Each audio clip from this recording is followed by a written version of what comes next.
దేవదూత వచ్చి వారి వద్ద నిలిచింది, మిక్కిలి ప్రకాశమైన వెలుగు వచ్చిందంట. స్తోత్రం, హల్లెలూయా. ప్రకాశమైన వెలుగు. అమ్మా లైట్ తీశారమ్మా వాళ్ళు. ఆ గొర్రెలు కాసుకుంటామంటే మిక్కిలి ప్రకాశమానమైన వెలుగు వచ్చింది. దగదగ మెరిసిపోతా ఉంది. వాళ్ళు మిక్కిలి భయపడ్డారు. అమ్మో ఏమొచ్చి పడుతున్నారు నాయన, మేము చచ్చిపోతామేమో, ఇయ్యలిగింది చూడలేకపోతున్నాం, కళ్ళు పోతున్నాయి అని చెప్పి వాళ్ళగా పడుకున్నారంట. భూమికి మొహాన్ని పడుకున్నారు. పడుకునేసరికి ఇక ఆ దూత భయపడలే అని కేకేసింది. కేకేయడంతో ఏం భయపడబాకండి అని చెప్పి ఒకడు కన్ను చేసినట్టు చూస్తానంటాడు. చూస్తున్నసరికి ఆ దూత మాట్లాడుతూ ఉంది వారితోటి, మరి ఇదిగో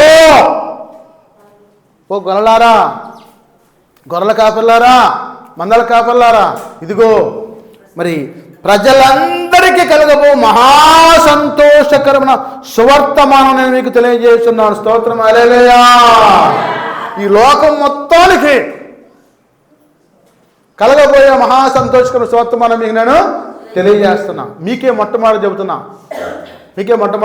చెబుతున్నా. ఏమని చెబుతా ఉంది? దావీదు పట్టణం అంటే బెత్లెహేము నందు నేడు రక్షకుడు యేసు ప్రభు వారు మీ కొరకు పుట్టి ఉన్నాడు. ఈయన ప్రభు అయిన క్రీస్తు. స్తోత్రం, హల్లెలూయా. అమ్ము బెత్లెహేములో రక్షకుడు పుట్టాడంట, యేసు పుట్టాడంట, క్రీస్తు పుట్టాడంట అని చెప్పి అప్పుడు లేచి నుంచొని దిగ్భ్రాంతులు అందారు. దిగ్భ్రాంతులు అందడం అంటే ఏం తెలుసా? ఆశ్చర్యపోవటం. ఆ పని బిగసపోయి చూడటం, ఇటు బిగసబట్టి చూడటం, మళ్ళీ తేరుకోవటం. దిగ్భ్రాంతులు అందారంట. వామ్మో, దేవుడే ఈ లోకంలో జన్మించారంట బెత్లెహేములో. దేవదూత వచ్చి చెబుతా ఉంది. ఎంత మహా గొప్ప భాగ్యం అని చెప్పి వాళ్ళు ఎగిరి గంతేశారంట, పాటలు పాడారంట. యూదులకు రాజుగా పుట్టెనోయమ్మా, యూదులతని తోడ వాదించరమ్మా,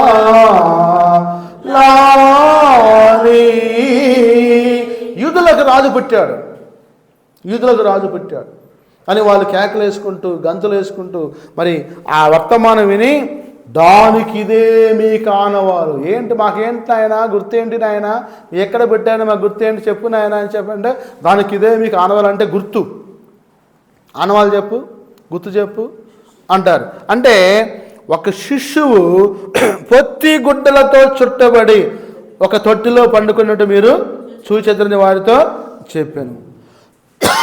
ఈ శిశువు పొత్తి గుడ్డలతో చుట్టబడి పశువుల తొట్టులు పడుకోబెట్టారు. ఎప్పుడు జరిగింది ఇది? ఎప్పుడు జరిగింది చెప్పండి అమ్మా. ఇప్పుడే చదివి ముందు చెప్పి వెనక్కి వచ్చా. వారు బెత్లెహేములో ప్రవేశించారు. త్రోవ పక్కన ఉండగానే శిశువుని కన్న తర్వాత పక్క గ్రామాలు ఇళ్ళకి వెళ్ళిపోయి ఆ గుడ్డలు తెచ్చుకొని చుట్టారు. ఆ ఒక ఇంట్లో పర్మిషన్ అడిగితే వాళ్ళు పర్మిషన్ ఇచ్చారు. ఆ పశువుల తొట్టులో పడుకోబెట్టారు. అంటే ఆ శిశువు పశువుల శాలలో పడుకుని ఉంటే మీరు చూస్తారు, పొత్తి గుడ్డలతో చుట్టబడి ఉందని చెప్పారు. ఆనవాళ్ళు చెప్పింది దూత. చెప్పినప్పుడు వారు వెంటనే పరలోక సైన్య సమూహం ఆ దూతతో కూడా నుండి, అంటే ముందు ఒక దూత వచ్చింది. ఆ దూతతో పాటు దిగిని మొత్తం దేవతలు మొత్తం దిగొచ్చారు. ఎక్కడ 6 రెక్కలతో టపా దిగొచ్చి వాళ్ళు ఏమంటున్నారు తెలుసా? సర్వోన్నతమైన స్థలంలో దేవునికి మహిమయు, ఆయనకి ఇష్టలైన మనుషులకు భూమి మీద సమాధానమును కలుగునుగా కానీ దేవునికి స్తోత్రం, హల్లెలూయా. ఇప్పుడు దేవదూతలు దిగి వచ్చి ఎక్కడ స్తోత్రగానాలు చేస్తున్నారు చెప్పండి? పశువుల పాకలు దేవదూతలు దిగి వచ్చి స్తోత్రగానాలు చేస్తున్నారు. చూడండి, ఇక ఆ దేవదూతలు మొత్తం దిగొచ్చి ఎప్పుడైతే పశువుల తొట్టి కాడికి వచ్చి పశువుల శాల కాడికి వచ్చి స్తోత్ర ప్రతిగానాలు చేస్తున్నారో వాళ్ళు పాటలు పాడుతూ ఉన్నారు. మరి పరలోక దేవుని తనయుడోయమ్మా, పుడమిపై బాలుడుగా పుట్టెనోయమ్మా, లాలి పరలోక దేవుని తనయుడోయమ్మా, పుడమిపై బాలుడుగా పుట్టెనోయమ్మా, లాలి. కాబట్టి పరలోక బాలుడు యేసు ప్రభు చిన్న పసివాడుగా మారిపోయి దేవుడు ఈ లోకంలో మన అందరి కోసం జన్మించాడు అని చెప్పి వాళ్ళు స్తుతి గానాలు చేస్తున్నారు, ప్రతిగానాలు చేస్తున్నారు, స్తోత్రాలు చేస్తూ ఉంటే చూడండి, ఆ దూతలు తన యొద్ద నుండి పరలోకమునకు వెళ్ళిన తరువాత, చూడండి ఇక్కడ, ఆ దూతలు తమ యొద్ద నుండి పరలోకమునకు వెళ్ళిన తర్వాత ఆ గొర్రెల కాపరులు, వినండి, ఇప్పుడు ఎక్కడ చేశారు స్తోత్ర ప్రతిగానాలు చెప్పండి? స్తోత్ర ప్రతిగానాలు ఎక్కడ చేశారు? బెత్లెహేము ఊరు బయట ఉన్న గొర్రెల కాపరుల దగ్గర చేశారండి. ఇది వాళ్ళ స్తోత్ర ప్రతిగానాలు చూసి ఆశ్చర్యపోయారు. అసలు ముందు ఒక దూత దిగి వచ్చిన తర్వాత దూతలు దిగి వచ్చారు, స్తోత్ర ప్రతిగానం చేశారు, చేసి మళ్ళీ వెళ్ళిపోయారు. వెళ్ళిన తర్వాత ఆ గొర్రెల కాపరులు జరిగిన ఈ కార్యం ప్రభు మనకు తెలియజేయించి ఉన్నాడు. మనము బెత్లెహేము వరకు వెళ్ళి చూతము రండని ఒకరితో ఒకరు చెప్పుకుని త్వరగా వెళ్ళి మరియను యేసేపును తొట్టిలో పడుకునే శిశువును చూసిరి. స్తోత్రం, హల్లెలూయా. అంటే గాబ్రియేలు దూత దేవదూతలు దిగి వచ్చి స్తోత్ర ప్రతిగానాలు చేసి మహిమపరిచి వెలుగు ప్రకాశించినప్పుడు వారు చూసి ఆశ్చర్యపడి, మిక్కిలి ఆశ్చర్యపడి పరమానందం నుండి పరుగున వచ్చి బెత్లెహేము వచ్చి ఆ పశువుల తొట్టిలోకి వచ్చి ఆ శిశువును చూసి యేసేపును చూసి మరియమ్మను చూసి ఆశ్చర్యపోయి వారి గుండెలు బాదుకొని స్తోత్ర ప్రతిగానాలు వీళ్ళు కూడా చేస్తారు. స్తోత్రం, హల్లెలూయా. అంటే ప్రియులారా, సర్వోన్నతమైన స్థలాల్లో దేవునికి మహిమయు, ఆయనకి ఇష్టమైన మనుషులకు భూమి మీద సమాధానము కలుగునుగా కని స్తోత్రము చేయుచున్నారు. కాబట్టి ఇప్పుడు వారు చూసి ఈ శిశువును గూర్చి తమతో చెప్పబడిన మాటలు ప్రచురము చేశారు. స్తోత్రం, హల్లెలూయా. గొల్లలు చూసి, మందల కాపర్లు చూసి, గొర్రెల కాపర్లు చూసి ఆ ఊరంతా తిరిగి యేసు ప్రభు వారు పుట్టాడయ్యా, సర్వలోకరు పుట్టాడయ్యా, మనూరికి ధనిత వచ్చిందాయన, వెలుగు ప్రకాశించిందాయన, దేవతలు దిగొచ్చాడయ్యా అని చెప్పి కేకలు వేసుకుంటూ సంతోషంతో పరుగులు పెడుతూ ఊరు మొత్తం తిరిగి చెప్పారంట. ఎవరండి? గొర్రెల కాపర్లు. అంటే ఇప్పుడు యేసు ప్రభు వారు ఎవరి వంశంలో జన్మించాడు? దావీదు వంశంలో దావీదు వృత్తి ఏమిటి? గొర్రెలక. అంటే మొట్టమొదటగా ఆయన కనపరుచుకున్నది ఎవరికంటే గొర్రెల కాపర్లకే, వాళ్ళ వంశస్థులకే. అయితే గొర్రెల కాపరి వంశంలో పుట్టి ఆయన వడ్రంగా పనిచేశారు. మళ్ళీ చూడండి, గొర్రెల కాపరులు కాబట్టి వడ్రంగ పని చేశాడు. అంటే చూడండి, ఇక్కడ మరి గొర్రెల కాపరు తమతో చెప్పిన సంగతుల గూర్చి విన్నవారందరూ మిక్కిలి ఆశ్చర్యపడి, స్తోత్రం, హల్లెలూయా. వామ్మో, మన బెత్లెహేములో యేసు ప్రభు వారు పుట్టారంట, దేవదూతలు వచ్చారంట, గొర్రెల మందులు వదిలిపెట్టేసి రోజు వాళ్ళు కాపు కాసుకునే వాళ్ళు దేవుని కోసం ఉరికొచ్చి చూసి మనకందరూ చెప్పారని చెప్పి ఊరంతా ఆశ్చర్యపోయి, నీకు ఆశ్చర్యం పెన్నా, నాకు ఆశ్చర్యంగా ఉంది, నీకు ఆశ్చర్యం బాబాయ్, నాకు కూడా ఆశ్చర్యం బాబాయ్ అని చెప్పి ఒకళ్ళు అంటాం. నీకేంది అక్క, నాకు కూడా ఆశ్చర్యంగా ఉంటే ఆమె అంటాం. ఆ పిల్లలు వచ్చి మళ్ళీ ఆశ్చర్యంగా ఉందిరా, యేసుప్రభు పుట్టారంట మన ఊరిలో అని వాడంటాం. రకరకాల మాటలు మాట్లాడుకుంటాం. ఊరంతా వచ్చి ఆ పశువుల తొట్టి కాడికి వచ్చి వాలిందని. స్తోత్రం, హల్లెలూయా. చూస్తున్నారు పోతున్నారు.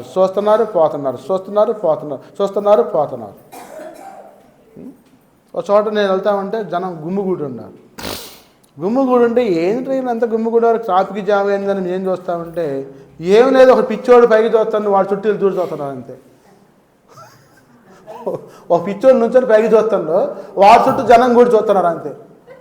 వాడు పిచ్చోళ్ళు తిల్లి పిచ్చోళ్ళు అయ్యారు, జనం పిచ్చోళ్ళు, గొర్రెలు. వాడే పైకి చూసి ఇట్టా అంటే ఈ పక్క ఉంటున్నాం కదా, ఇట్టా ఏం పని, వాడంటే ఇట్ట అంటాడు, నీకేం పని ఇట్ట అంటున్నావు. చూడండి, మా ఇంటి దగ్గరికి ఒకడు ఉండేవాడు, వాడి పేరు స్వామి. వాడు పొద్దున్న లేచి ఇటు పట్టుకొని ఇచ్చి ఇంటి తిరుగుతుండేవాడు, పెట్టి తిరిగేవాడు, ఇలా తిరిగేవాడు. ఏం తిరుగుతుందని చెప్పి వాడమంటే ఇంకోటి మొత్తం తిరుగుతుండేవాళ్ళు. వాడికంటే పిచ్చలు వేసి తిరుగుతుంది. నీకేమైంది? జనం పిచ్చోళ్ళు, గొర్రెలు. కాబట్టి గొర్రెల కాపర్లు చెప్పిన మాటలు విని ఆశ్చర్యపడి, మిక్కిలి ఆశ్చర్యపడి, ఆనందపడి ఊరంతా వచ్చి గుమ్ము కూడుతుందంట. గుబ ఆడుతుంది. ఎక్కడంటే పశువుల శాలలో, పశువుల తొట్టి చుట్టూ చూడటం, పోవటం, దండం పెట్టుకోవటం, రావటం, చూడటం, పోవటం. అమ్మాయి, నేను కొబ్బరికాయ కొట్టానే, నువ్వేం చేసి వచ్చానువే? నేను పూరేసి వచ్చానే, నువ్వేం చేసి? నేను సాంబ్రాన్ని వేసి వచ్చానే, నువ్వేం చేస్తున్నావే? నేను ఇట్లా కొన్ని ఆర్తపదాలు ఇచ్చి ఆర్తిచ్చి వచ్చాను. రకరకాల మాటలు చేశారంట, చేయలేదంటవా? చేశారు. జనం మామూలు కాదండి. మామూలు పాముకే పుట్టలో పాలు పోసి పూలేసి చేస్తూ ఉంటారు. తీరా పాము ఒకళ్ళు ఉండరు ఆడ. ఇప్పుడుదా పాలు పోసేవాళ్ళే పాపం, పూలు వేసేవాళ్ళే పాపం, భజన చేసేవాళ్ళే పాపం అని చెప్పి మా వాళ్ళు ఎట్టున్నారు చూద్దాం అని చెప్పి వస్తే చుట్టూ 100 మంది కూర్చొని టపా కొట్టి జనం మొత్తం ఎటులో పరుగు ఉరుకు. కాబట్టి పిచ్చ జనాలు. కాబట్టి ప్రియులారా, రకరకాలైన విన్యాసాలు ఆ పశువుల తొట్టు చుట్టూ. ఒకడేమో డాన్స్ చేయటం, ఒకడేమో పూలు చల్లటం, ఒకడేమో కొబ్బరికాయ కొట్టడం, ఒకడేమో ఉదుపత్తులు పెట్టడం, ఒకడేమో సాంబ్రాణి వేయటం, ఒకడేమో చెంపలు వేసుకోవడం, ఒకడేమో సాష్టాంగ నమస్కారం చేయటం, ఒకడేమో గుంజులు చేయటం. ఏమన్నా వెళ్తామన్నా కారులో క్యాపిటల్ సిటీకి అమరావతి వెళ్తామంటే ఒకడు గుంజులు చేస్తా ఉన్నాడు. వారిని దంపతికి నీకు ఎంత కర్మ పెట్టిందిరా అనుకున్నా. గుంజులు చేస్తా ఉన్నాడు. తీసుకో నీ కర్మకి నీవే బాధ్యత. 2 చేతులు పెట్టి గుంజులు చేస్తాడు. అటువంటి ప్రజలు, పిచ్చ ప్రజలు తయారయ్యారు. కాబట్టి ఆత్మదేవుడు, ఆత్మసాక్షి, ఆత్మయ్యున్న దేవుడు, నీ ప్రాణమయ్యున్న దేవుడు నీవు మర్చిపోయి రాయిని, రప్పని, చెట్టుని, పుట్టని పూజ చేస్తున్నావు. మరి ఆ రోజుల్లో కూడా ఆ శిశువుని పూజించుంటారు. ప్రియులారా, చూడండి ఇక్కడ వారు చూడండి గొర్రెల కాపరి చెప్పిన సంగతుల గురించి వినవారు మిక్కిలి ఆశ్చర్యపడి, అయితే మరియ ఆ మాటలన్నీ తమ హృదయములలో తలపోసుకొనుచు భద్రము చేసుకున్నాను. అంతటా ఇక్కడ ఆ మాటలన్నీ హృదయంలో భద్రపరుచుకుంది ఎవరంటే మరియ. చదవండి ఆ మాట. అయితే మరియ ఆ మాటలన్నీ తన హృదయంలో తలపోసుకునుచు భద్రము చేసుకున్నాను. స్తోత్రం, హల్లెలూయా. వామ్మో, ఆ దేవదూత చెప్పిన మాట నిజమే. అమ్మా, నువ్వు కన్యక గర్భవతి కుమారునిగా అంటావు, ఆయనకి ఇమ్మానుయేలు అని పేరు పెడతావు. ఇమ్మానుయేలు అంటే భాషాంతరమైన దేవుడు మీకు తోడైనాడని చెప్పి అర్థం. ఆ మాటలు మొత్తం తలపోసుకుంటుంది ఆమెగారు. గర్భం ధరించిన కానీ మొదలుపెట్టుకొని దేవదూతలు వచ్చి పూజ చేయటం, ఊరంతా వచ్చి పూజ చేయటం, గొర్రెలు వచ్చి మిక్కిలిగా ఆశ్చర్యపడి కేకలు పెట్టి డ్యాన్స్ చేసి పరుగులు చెప్తా ఉన్నాడు. ఇవన్నీ చూసి ఆమె ఆశ్చర్యపోయి ఆమె కూడా ఆనందపడి హృదయంలో తలపోసుకుంటా ఉంది. స్తోత్రం, హల్లెలూయా. మరి నీవు కూడా హృదయంలో తలపోసుకొని దేవుని స్తుతిస్తున్నావా, ఆరాధిస్తున్నావా, మహింపరుస్తున్నావా? ఒకసారి ఆలోచించు. హృదయంలో మరియ తలపోసుకుంది దేవుని గురించి, దేవుని యొక్క పుట్టుక గురించి, దేవుని యొక్క జన్మం గురించి, క్రిస్మస్ గురించి. మరి మనం కూడా ఈ యొక్క తెల్లవారుజామున దేవుని గురించి మనం హృదయంలో తలపోసుకోవాలి. హల్లెలూయా. కాబట్టి అంతటా ఆ గొర్రెల కాపరులు తమతో చెప్పబడినట్లుగా తాము విన్న వాటిని, కన్నవాటిని గురించి దేవుని మహిమపరచుతూ స్తోత్రము చేయుచు తిరిగి వెళ్ళిరి. స్తోత్రం, హల్లెలూయా. విన్న వాటిని, కన్నవాటిని గూర్చి హృదయంలో తలపోసుకొనుచు మరి వారంతా కూడా స్తోత్ర ప్రతిగానం చేసుకుంటూ మరి మహింపరుచుకుంటూ మందల కాడికి వెళ్ళారంట.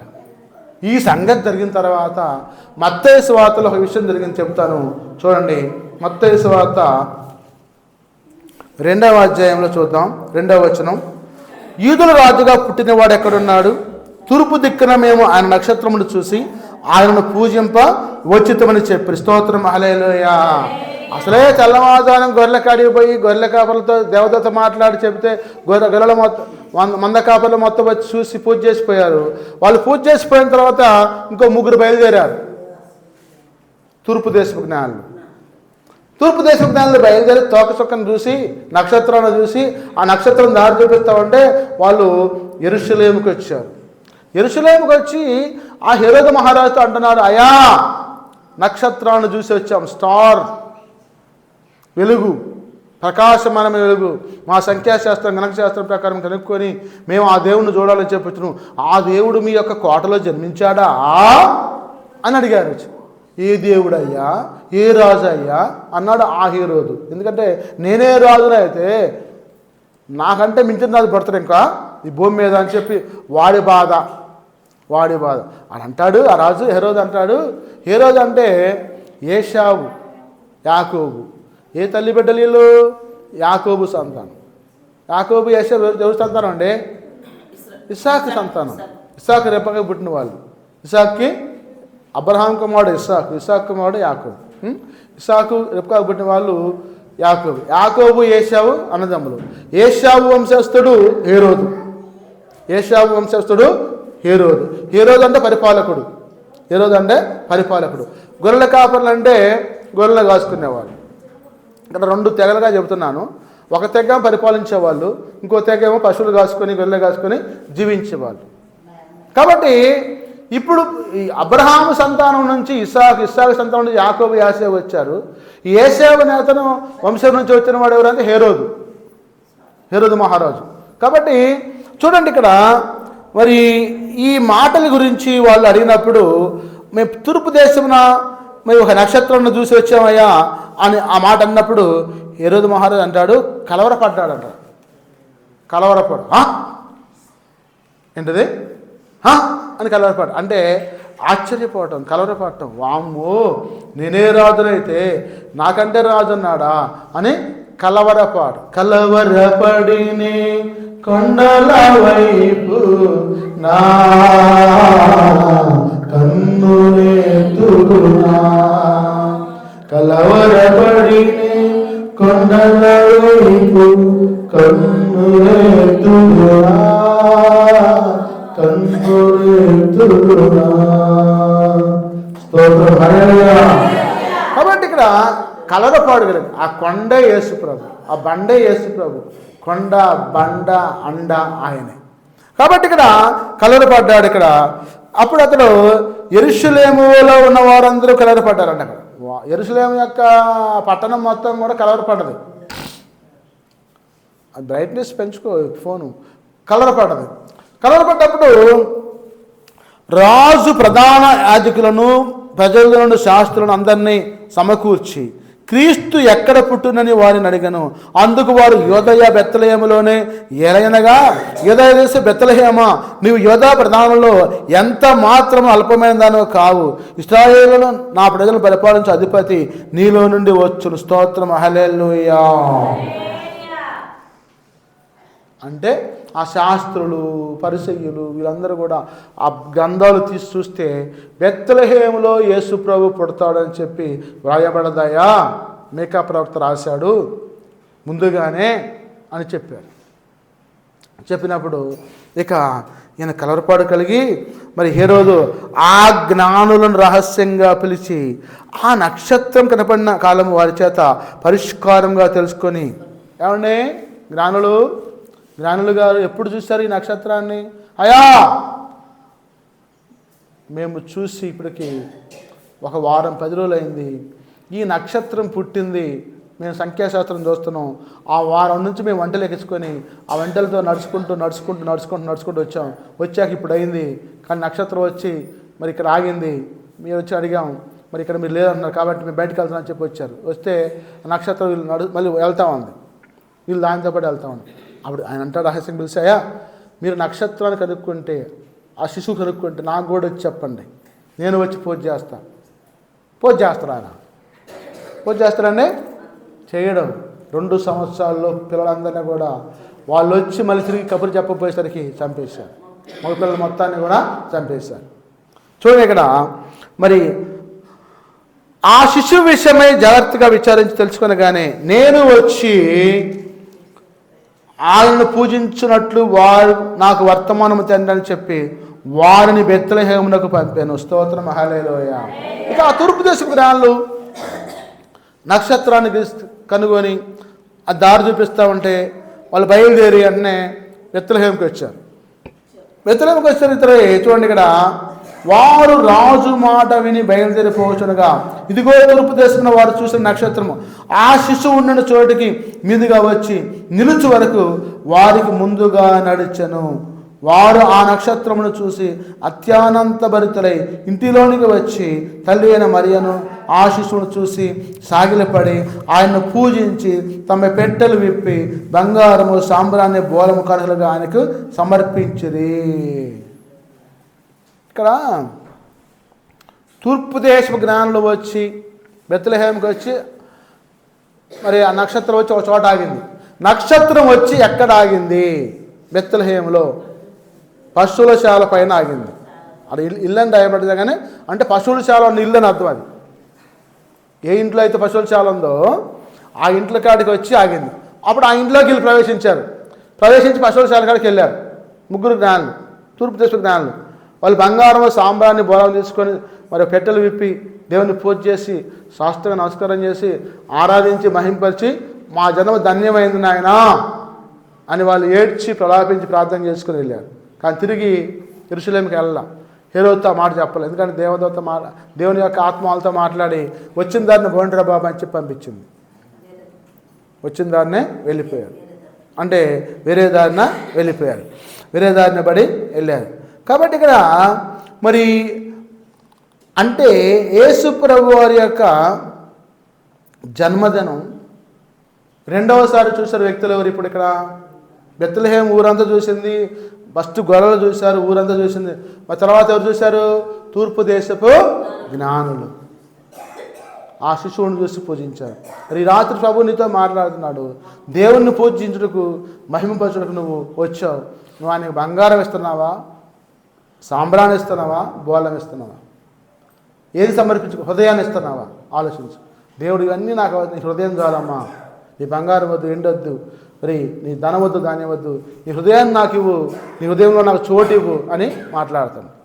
కాబట్టి దేవునికి నీ హృదయాన్ని సమర్పించుకో. ఈ వాక్యం నీతో మాట్లాడి నేను బలపరుస్తూ ఉంది. ఈ బలపరుచువాని యందు నమ్మకం నుంచి విశ్వాసంతో ముందుకి కొనసాగు. దేవుని స్తోత్రం. హల్లెలూయా. దేవుడి మాటలు దీవించును గాక. ఆమేన్. ప్రార్థన చేసుకుందాం. పరిశుద్ధాత్ముడైన